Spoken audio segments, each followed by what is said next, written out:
So when we moved 18,000 animals over the last 25 years, and if you count them today, there's over 90,000 animals. So that's a big success story, and we do quite a lot of that. So it's rhinos and lions and leopard and elephant and all of these big animals. Sometimes you have to all take them back into areas where they no longer occur. Welcome to Nature's Guardians. I'm Micah Siegel. Each week, I talk with people working to save and help animals around the world. They are nature's guardians, and you can become one too. Today, we're doing our second on-location interview with Werner Myburgh of Peace Parks Foundation. Welcome to the show, Werner. Thank you, Micah. Thank you for having me. Yeah, great to be here. To start, tell us what experience convinced you to dedicate your career to animal conservation. As a youngster, so the first time that I camped on my own in the bush, in the veld, was when I was 4 years old.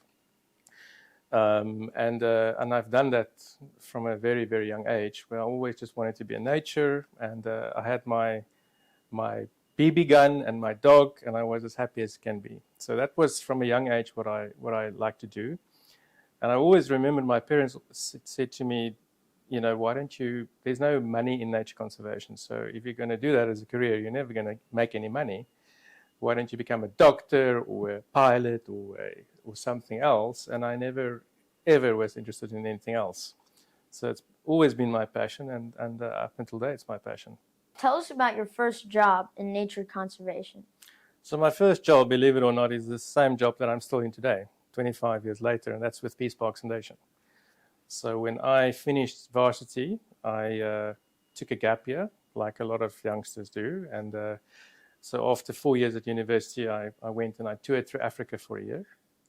And then after that, I started working on a master's thesis on a game farm. So it wasn't a job, it was still studying. And I was looking around for a job. And then I came across and I read about Peace Parks and this wonderful idea that our founder, Dr. Anton Rupert, had about bringing countries together, uniting countries, irrespective of the international borders, for the sake of nature. Because if you think about it, nature knows no boundaries. If you're a bird or an animal, they don't know of artificial political borders. That's really man-made. So I read about this wonderful organization called Peace Parks, and I sent them my CV. And they contacted me, and that was in 1998. So it's exactly 25 years almost since I started at Peace Parks, my very first job there. So what does Peace Parks do? So Peace Parks is a non-profit, and we facilitate the development of cross-border parks.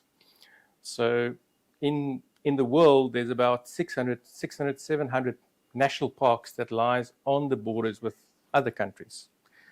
And these parks are managed with the country boundaries in mind. So if you have two national parks next to each other on opposite sides of a boundary, and they have one elephant population that walks across. Now, whose elephants are they? If you think about it, is it Angola's elephants or is it Botswana's elephants? To whom do they belong? The answer is they belong to both. And because they belong to both, they have to be managed together. And that's what we set out as an organization to do, is to bring countries around the table and recognizing that nature knows no boundaries. And because of that, it's an interest of everybody to jointly manage those populations. And then furthermore, we also work with governments and conservation agencies to manage these protected areas. And that's quite important because in Africa, particularly in Africa, there's a lot of poverty. It's the continent with the highest population growth in the world. And there's a lot of poor people that really are struggling with their daily survival. So governments focus on helping poor people. And because they do that, they don't often have enough resources to also help secure nature and protect nature. So is this across all of Africa? So at the moment, we work in Southern Africa mostly. And we work in 10 transfrontier conservation areas that we've been involved with getting presidents to sign treaties. Do you know what is a treaty? A treaty is an agreement that governments enter into. So they commit to work together and to protect their protect areas jointly across international borders. So what are your top 3 goals for Southern Africa? as an organization, we do three things, right? We work with communities, we work with governments, conservation areas, and then we work with facilitating investment and private sector financing into these areas. So working with governments and conservation agencies, our goal is to expand and to rewild the conservation footprint. I don't know if you've ever heard about the 30 by 30 goals. 30 by 30 is a target that's been set globally by most countries now to by 2030, which is in 8 years from now, 7 years from now, protect 30% of their territory. So that's a goal for peace parks as well, is to set aside or help governments and communities set aside as much as possible of their land for protection. A lot of the time, there's a lot of pressure on natural resources. So let's take a forest. There's a stand of forest in a community, and along comes a contractor and he says, I want to cut down all of these trees. And the community says, well, great, because I'm going to be employed and I'm going to get $1 a day to cut down trees. But once those trees are cut down, it's going to take hundreds of years for them to regrow back. So we help communities to say, well, maybe there's a better way than cutting down your trees. Maybe we can help you to protect your trees and through that still generate an income. So we work with communities, and that's also a goal for us, is to empower as many as possible people to benefit and work and live in coexistence with nature and not to exploit nature in an unsustainable way. Okay? And our third goal is to say, okay, so all of this costs money. How do you protect nature? How do you look after wildlife if you don't have money? And so to bring together donors, to bring together business plans to help people invest. So it's a great part of what we do as well. So what's a specific example of something that Peace Parks has accomplished? So Peace Parks specifically have a rewilding program. So that's when we take animals where there's a lot of animals in one protected area, and we work in areas that we rehabilitate, national parks that have no animals anymore for various reasons, for poaching or from natural civil wars or whatever happened historically. But there's a national park, no animals, and there's other parks that fortunately there are animals. So what we've done is over the last 25 years, we've rewilded. We've taken 18,000 animals from these areas with a lot of animals and to areas where there's few animals. And basically, that means anything. So I don't know if you know animals in Africa, but you get tiny little deer, antelope, it's like an impala, all the way to big, massive elephants that weighs 5 tons. And so we've relocated all of those, the whole spectrum of animals from protected areas where there's a lot of animals to areas where we are restoring and rewilding, rehabilitating them. As a result of that intervention, today there's over 90,000 animals. So when we moved 18,000 animals over the last 25 years, and if you count them today, there's over 90,000 animals. So that's a big success story, and we do quite a lot of that. So it's rhinos and lions and leopard and elephant and all of these big animals. Sometimes you have to all take them back into areas where they no longer occur. So let's talk about a specific animal that you do work on. Yeah. So last year, we moved rhino, white rhino, from South Africa to a country called Mozambique. Now, to do that, that's a white rhino. I don't know if you've ever seen one in the live or been close to one, but they are huge animals. They weigh up to 3 tons, a big bull rhino. And to catch them, how do you catch a rhino, right? So you have to take a helicopter with a very skilled veterinarian with a dart gun, and you have to fly and look for these rhino in an area where there's a lot of them. And then from the air, you have to dart them. And once you've darted the animal, there's a team on the ground that waits for the animal to go to sleep. And then they come with big crates. They wake up the animal, and then you have to physically walk him. You blindfold the animal. You put a rope around one of the back legs. You put a rope around its nose. And there's a team in front that pulls the rhino towards the crate. And then there's a team at the back that has the handbrake on the back leg if it starts running. So it's blindfolded, right? So it's awake, and you have to get it into a crate. So that's quite dangerous. It's like walking a massive, massive dog that weighs 3 tons. So it's a lot of adrenaline, and you have a team of about 30 people that just does that. So once you get, and that's just for one rhino. So once you get one rhino into a crate, you have to then give it a tranquilizer that calms down, that it's sleepy but not sleeping, because it has to stand upright. And then that big crate, containers loaded on the back of a truck, and then that container and that truck then drives, in this case, 1,800 kilometers. So it's about 1,200 miles.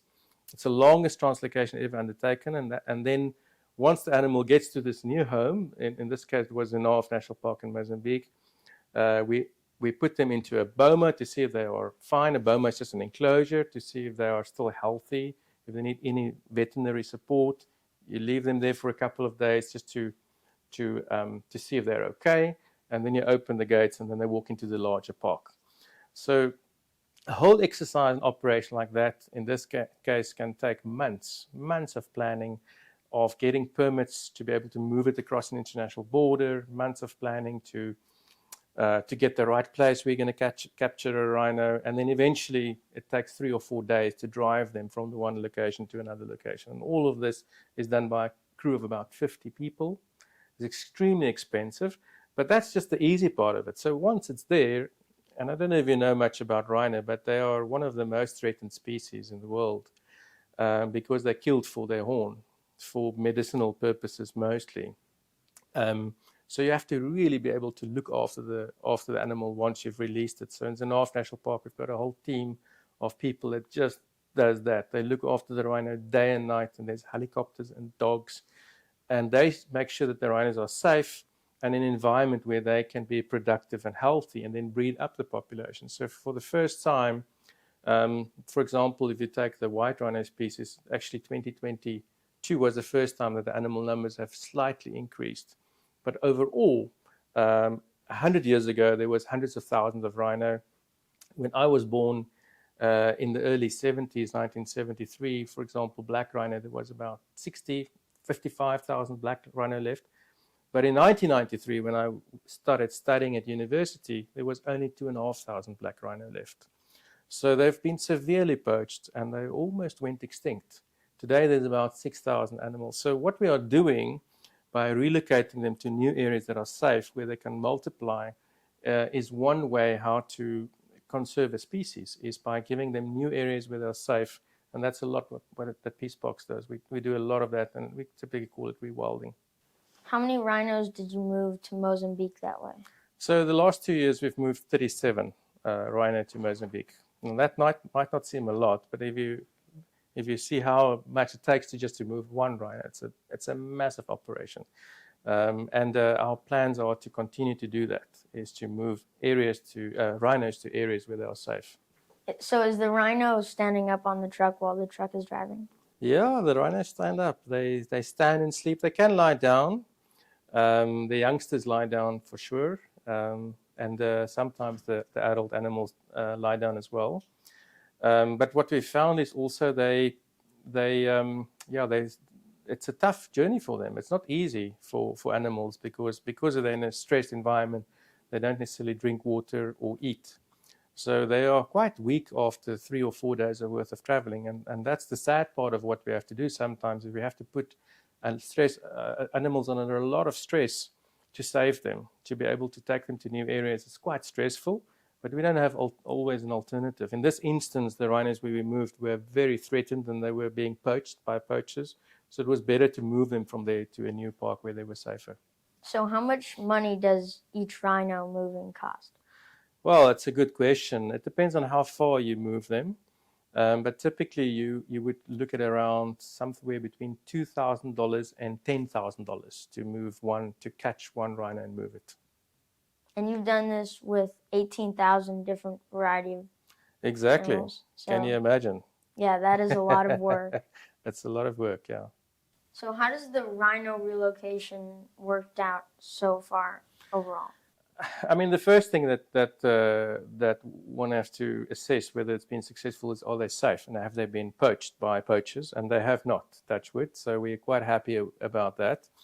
But also, a good measurement is also whether they are productive and whether they are breeding. And so far, from the 37 that we've released, there's now 4 new babies, 4 new calves have been born in the last year. So we're quite happy at the moment with the progress. It's good, very good.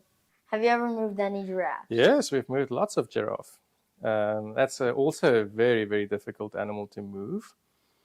Not because they're so big. I mean, you move elephant that are 5 ton because they're very sensitive animals. So you have to be very careful with them. And if they fall, they're 5 meters tall. So if they fall over, they can get hurt quite easily. And they fit, the tall giraffes fit in the trucks? Yeah, most of the giraffe, actually the big bulls, they have to slightly bend their heads. Otherwise, you can't go underneath bridges because they're so tall. So they're 5 meters and they stand on top of a truck that's another 1.5 meters. So it's quite tall, and then a lot of bridges you can't cross, you can't go underneath. So when you load the big giraffe bulls into the trucks, it has a roof in the container, and they load it and they actually stand with their neck down for a long part of the journey. Yeah. So isn't that hard on a standing up giraffe? It's hard on animals. Translocation and doing what we're doing is very difficult for animals sometimes. But in balance, it's better for the species, right? So you have to look at the big picture. Anything that we do as humans, what we do as humans have an impact, right? Anything. And it's always about finding that right balance. And in this case, you analyze and you assess, is this as a whole better for the species to do that specific intervention? And if the answer is yes, then you have to do it. Can't you move them while they're asleep, lying down? You can move some species while they're asleep, but generally with the bigger animals, it's better for them to be standing and to be awake. If you take an elephant, for example, if they lie down, because they're such big animals, the weight on their lungs actually stops them from breathing. So it's much better that they're awake. And also if there are bumps, then they can accommodate that, right? Like standing, if there's a bump in the road, and while they're standing up, they can manage to stay upright. Yeah, so it's much better to have animals awake. And of course, when they're awake, they can also feed and drink water. So what's the trickiest translocation you've ever done? I would say by far the trickiest translocation that we've ever done is moving leopard. Leopard is a cat species. A big male leopard, it weighs about 140, 150 kilograms. So it's a big animal, but usually about 90 kilograms. It's tricky to catch them because they're such clever animals, and they're also solitary. So to locate them, they don't necessarily come to a trap. So with lions, for example, you'll bait an area to attract the lions, or you'll play a sound of a wounded animal. But leopard are too clever to do that. So you have to find them. Once you find them, by knowing an area well and where the leopards frequent, you should somehow get to chase them up a tree and then dart them when they're in the tree with a tranquilizer, so put them to sleep. And you have to wait for them to fall asleep, and then they fall out of the tree, but you have to stand below the tree with the net. Have you seen somebody jump on the TV out of a building with a fireman standing below to try and catch the person? You do the same with the leopard. So once the leopard's asleep, you maneuver yourself with a blanket and you catch the leopard in the blanket. And then you have to put them into a container, and then as quickly as possible, keep them sedated and fly them to an area where they have to go to. When they wake up, in this instance, it's better to keep them asleep. It's a very, very dangerous animal. So what we've done is we've had leopard that we've put into a helicopter, sleeping on top of your lap, tranquilized, and then hope that he doesn't wake up. And as quickly as possible, fly with helicopter to a new area where you've got a cage ready. Release the leopard into the cage, and then give him a couple of weeks to just acclimatize to the new area, calm down a little bit, and then at the right moment, very, very softly and gently open the gate for the animal to go out and to be welcomed to his new home. So I would say that's for sure the most tricky animal, because it's such a dangerous animal, because you have to work quite quickly with it, and also you have got quite a high risk if you put it in a plane with you, and there's no, in a helicopter, it was a small helicopter, there was no cage that you can put it into, so it's quite a high risk environment. Can you imagine if that leopard wakes up in a helicopter? What do? You have to jump out with a parachute. You have to jump out with there's no parachute, so you just have to jump. Well, then you're dead. So yeah, exactly. Difficult. Yeah, very difficult. All of these species, because where we're taking them to, they were unfortunately all killed out and all hunted out and died for various reasons, and specifically predators like leopard and lion. They often come into conflict with people, and then people will kill them. People will put out traps, or they'll poison them because they'll eat their livestock, or they'll basically they're not very compatible with humans. And so in this particular instance, it was a national park where all the leopard were killed over a civil war where there was actually all the animals were killed as well, so there was no prey. So to bring back the leopard is important for the ecosystem cycle. I don't know if you know what is an ecosystem, but an ecosystem basically is all the parts of nature as a whole. So if you look at how it's structured, there's a grazers that eat grass, right? And then the grazers are eaten by an animal, like a leopard or a predator, like a lion or something like that. And that's a food chain that's created. Okay, so it's converting the species by or going from a grass-fed animal to a predator animal to ensure that there's a nutrient cycle that's flowing. So that's basically an ecosystem. So if you have too many antelope, like impala in a park, and you've got no predators, what will happen? All the vegetation will be all the vegetation will be eaten up, right? Without any balance. So that's why you have to put a leopard back and a lion to get back the balance of the ecosystem. So the system then functions like it was supposed to function for thousands of years before man intervened. So we do all of this so that you can restore the balance of an ecosystem. Did you ever get it wrong and it just didn't work? Yeah, we really struggle a lot of the times to reintroduce wildlife, especially predators. And the reason for that is that once you relocate them, they are often wide roaming animals. So it means that they go outside of the borders of a protected area. They go into communities, they go into conflict areas, they get caught by a snare, a wired noose that people often set to catch food. So there's a lot of challenges to rewild, specifically predators, because they're wide roaming and they tend to go outside of protected areas until they've settled themselves. Try again, though, but with a specific word. Here's an example. Yeah. Word. Yeah, so a very specific example where we struggled is in a park in Mozambique where we've relocated cheetah. Cheetah is one of the fastest running animals in the world. And we reintroduced cheetah into the park. And it's a very, very difficult species to reintroduce, because the moment you release them, even if you keep them there for several months, they start looking around for other cheetah. So in this instance, there haven't been cheetah in that park for over 60 years. So when we released the first 4 cheetah, 2 of them actually walked hundreds of kilometers outside of the park, and we had to catch them and take them somewhere else. But 1 cheetah, unfortunately, walked outside of the park and got caught in a snare by communities and died. So that's quite sad, and sometimes you fail when you do something like this. Did you get enough cheetahs in Mozambique, and is it working now? Well, I'll tell you next year. Next year, we're going to move again a much bigger group of cheetah. We're going to move between 10 and 15 cheetah to that same protected area, and we'll try again. So watch this space, and hopefully in a year from now, we can say that we've been successful. Yeah, we'll be there. Yeah, you're most welcome to come and see that. So tell us about forests. So one very good way to protect forests is through working with communities, because communities live amongst protected areas in landscapes where there are still in Africa a lot of large indigenous forest stands. And a threat to those forests is either commercial through logging, where they make furniture, or for use of firewood for people to cook their food. So in the latter instance, we work with communities where we help them to be far more efficient in cooking their food. So that, usually people will make a big fire every night, and they will cook their food on it, and they will use a lot of wood to do so. So it's not a very efficient way of cooking and preparing food. And what we as Peace Parks have been doing is working with communities in them using a energy efficient cook stove. So it's a cook stove that just helps them to be more efficient in using their firewood. It saves about 70% of the fuel wood by using a cook stove.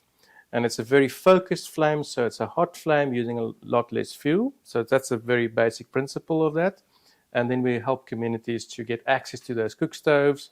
And then once they use it, obviously they have to spend less time to go and collect firewood, but then they also use less fuel for cooking their food.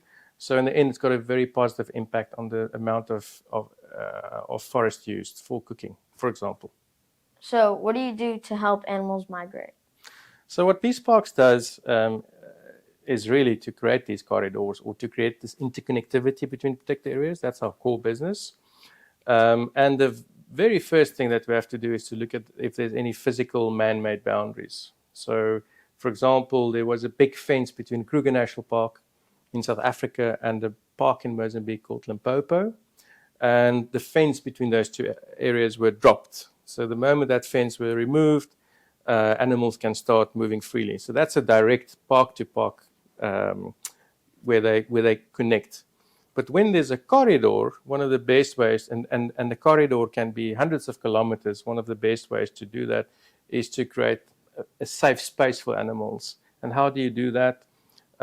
Often it's with communities, so they create community conservancies. That's communities that then protect the areas through a zonation of their own land for protection of wildlife, or through the provision of water. But all of it requires a safe space. So to allow animals to move from one point to another, the best way to do so is to create safety for them and an environment that's conducive for them to move. So, tell us about a specific project you did to connect parks. Well, the best example at the moment that I can give you is a community conservancy in Zambia called Simala. And in Simala, it's an area that there were no wildlife left whatsoever 20 years ago, even 10 years ago. And we help the communities to bring back wildlife by rewilding them, by bringing them back by trucks and offloading them, but then also by creating a safe space, by fencing an area and moving the animals into that area, and then later on dropping the fences to have them to move further afield. A success story for me in that specific instance is that 10 years ago there were no elephant that were moving, that were found there. And today, actually this last week, we were putting a collars on a lot of elephant that were in that area now that have naturally moved into that. So for me, in the moment you see animals moving in there, that's a success story. Another very good example is in this park called Zinaf National Park in Mozambique. We brought back a lot of plains game species, so a lot of impala and giraffe and elephant and wildebeest and waterbuck and all of these species that are all grazers, right? And it was in our plan to bring back lion eventually. So again, to restore the balance. So there's not too many not too many grazers and browsers and no predators. And before we could put back the predators, there was a lion that arrived there on its own. And it must have walked hundreds of kilometers to get there. And we think it was from one of the neighboring parks. And then suddenly there were 2 more lion. And then a couple of weeks ago, there were 3 more lion. And that means that there's a corridor now of the lions that know that this is an area that has got food, and they've been moving from another park where they were lion to this new park. And that's a real success story, right? So once you get the predators moving themselves to another protected area, and they do through corridors, they do that through safe spaces to get to another area of food insecurity. And that's exactly what has happened. Yeah, that's a new idea, isn't it? To incentivize the animal to go to the other park itself without having to relocate. You know what's the best way to incentivize animals to move from one area to another area? Is the best example is what we saw happen in Mozambique. So in Mozambique, we moved a lot of elephant from South Africa to Mozambique. And we moved 3 matriarch herds. So it means there's a female is in the lead with the female's immediate family. We moved 3 family groups, and we moved 3 solitary bulls. And the 3 family groups, when we moved them to their new home in a new park in a new country, one of them went back to South Africa. They didn't like it, and all the bulls went back. And then after a couple of months, the female group, the first one that we moved back on its own, walked back to where we moved it. And then we saw all the bulls starting to follow. So one of the best ways to move animals is move females first, and they tend to not want to move around as much because they've got youngsters with them, and then all the other animals typically then follow. So that's one strategy also to do it, to stimulate the natural migration pattern. Yeah, that makes a lot of sense. So your mission is to stop deforestation and regrow forests. What are some numbers there? So I think it's more than just forests. It's actually protected area systems. And in those protected areas, it's not only forests, it's a variety of landscapes. So it can be grasslands. Grasslands are very important. So it's a different type of forest, if you will. But our objective is to increase the areas under protection. And since Peace Parks started as an organization, we have, through our work, added a further, I would say, close to 114,000 square kilometers. So that's, how many miles is that? About 60,000 square miles of protected areas to conservation that has been formally proclaimed by a government for protection. So I don't know if you know what is a national park, but a national park is where a country declares an area for protection on behalf of the nation. That's why it's called a national park. So Peace Parks has facilitated that about 60,000 square miles of new protected areas have been proclaimed as national parks for the benefit of the nation in that particular country. So that's quite large. If you think about it, the largest national park in South Africa is the Kruger National Park. The Kruger National Park is about 12,000 square miles, so 5 times the size of the largest national park in South Africa has been added for protection, for conservation by Peace Parks Foundation over the last 25 years. Wow. Yeah. Do you ever have to change roads sometimes? So a lot of people live along roads because once they harvest their crops, they can just go to the road and they can sell it to the trucks that drive by and take it to the market, right? So it's all logical. But just a little bit away from the road, there's lots of open space. But because of that thin line of development, you often then see animals stop migrating or moving across a road. So you don't necessarily have to move roads, but you have to work with communities to make sure that along this road where they live, because they have access to market, that you leave areas open.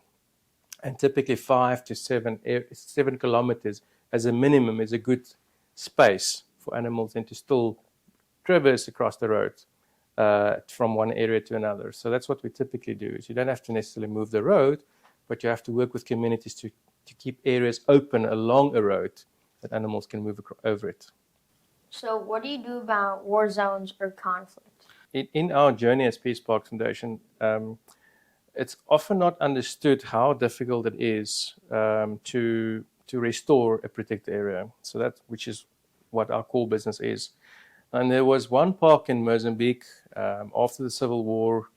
When we arrived there was virtually no animals left, called Maputo National Park. And there was, I think there was something like 4 species left. There was elephant, and there was duiker, and there was hippo and crocodile. And reedbuck, 5 species left. But that was about it. And you can understand, after 16 years of civil war, that people were surviving from wildlife, to eat wildlife just to survive the war. It was a terrible time for Mozambique. When we started supporting the government to restore this protected area, so it was a paper park, it was just a park in name, there was quite a lot of conflict because people were used to now using this area as a hunting ground. And the first couple of years, when the authorities came in and when Peace Parks came in and said, well, it's actually a protected area, so you're no longer allowed to hunt the animals here. This is an area to protect the animals. There was a conflict with poachers, and they would typically come at night with spotlights, and they will kill animals as much as they can. And to stop that is not so easy. And our staff had a lot of threats for their life in terms of trying to stop people that are shooting or killing animals for profit or for financial gain.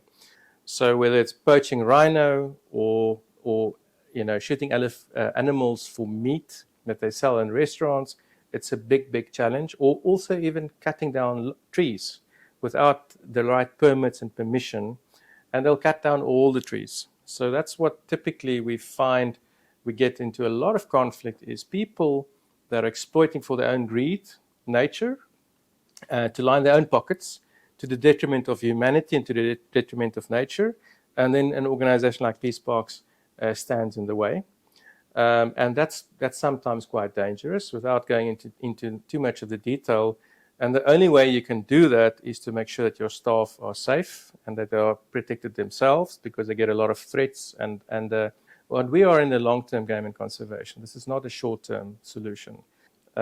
People are inherently greedy and they are inherently self-serving. And to change that, you have to get the local people on your side, and they have to start benefiting and seeing that there's actually a better way. What's your overview of poaching and how to reduce it? Well, I think there's two ways to reduce poaching. The one is simply through law enforcement. This is a protected area, and if you come into a protected area, you are breaking the law, and if you've got proper capacity and financial resources, you protect the animals. That's the simple way, but it's also very much typically viewed as a very much a fortress conservation type of model. In other words, as long as you have resources to protect it, you'll be successful. But the moment your resources stop and your resources dry up, people will come and kill animals and eat them, and that will be the end of that, right? So it's survival in a lot of cases where there's a lot of poverty. The alternative is to work with people and to empower people and to educate people and for people to benefit from nature. So if you can do that, you provide a much more robust, much longer term future for nature. And how do you do that? Again, if people are dependent for their survival, for food of wildlife, what is the alternative that you can provide for them to look to rather view it in the interest to look after the animals? So what we do a lot as a Peace Park Foundation, we do a lot of projects with communities with agriculture. So it's what we call conservation agriculture. We help them to increase their productivity. We help them with cattle ranching. So a lot of communities own cattle, but the cattle aren't healthy or they're not productive.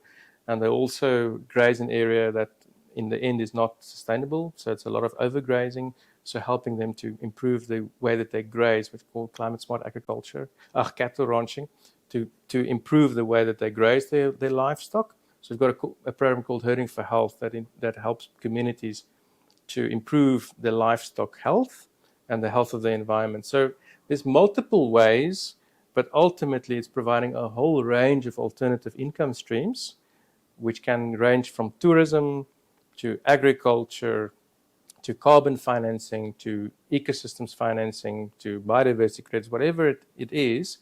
But ultimately, our objective is to see how can you promote coexistence between people and nature for the long term. What are some challenges working with governments? The biggest challenge working with governments, I would suppose, is that governments inherently are very bureaucratic. So they're very slow in making decisions, and they are very much under-resourced. So it's a big challenge. So realistically, what's your prediction of wildlife conservation over the next 30 years? Yeah. I mean, we are in the conservation game, you have to be optimists. And if you look overall at the state of conservation, the last 10 years actually has been very positive for conservation. White rhino has increased for the first time in the last decade in 2022. Black rhino has steadily been increasing from only 2,500 animals to about 6,000 animals. So there's some indications of positive growth curves for species. So those are all, for me, positive perspectives on the state of wildlife and nature. On the reality side of it, and that's the really challenging part for us, is we live in Africa, in the continent with the highest population growth in the world. Currently, there's about 1.2 billion people in Africa. The population growth projection is by 2050 that will increase to about 2.4 billion people. So it will double. And again, it will double by 2100, actually more than double. That's the reality check here, is surely with so many more people, there will be more impact on the need for food and water, right? So land for agriculture will naturally have to increase. And if land for agricultural, for food production increases, will push wildlife into more and more confined areas. And I think our challenge is, as conservationists, is to ensure that those areas that are protected today can still be protected and really sustain this pressure. And the only way to do that is if they are well resourced and well protected, and also, like I said before, if they are managed in such a way that people have a vested interest and ownership in those protected areas and in those animals themselves. So your question around, so realistically, how do I view the future of conservation in Africa? I think that the biggest challenge is population growth, no doubt. And as I mentioned, we expect the population in Africa, human population, to double by 2050 and to double again by 2100. And that means pressure on the natural environment for food, water, and pressure environment to have more space to produce food. So our challenge in conservation is to ensure that protected areas remain intact and that ecosystems, more importantly, remain intact. Because it's not only about a protected area, it's about an ecosystem. Probably the savior for us will be technology in the long term in terms of efficiency in food production, and we hope that ultimately will help us to conserve these areas for all future generations. Sounds like we need to help you get a lot more money. You sure do. Thank you. Thank you for talking with me, Werner, and thank you for watching. You can help animals by hitting the like button and subscribing to this channel. I'll see you next time on Nature's Guardian.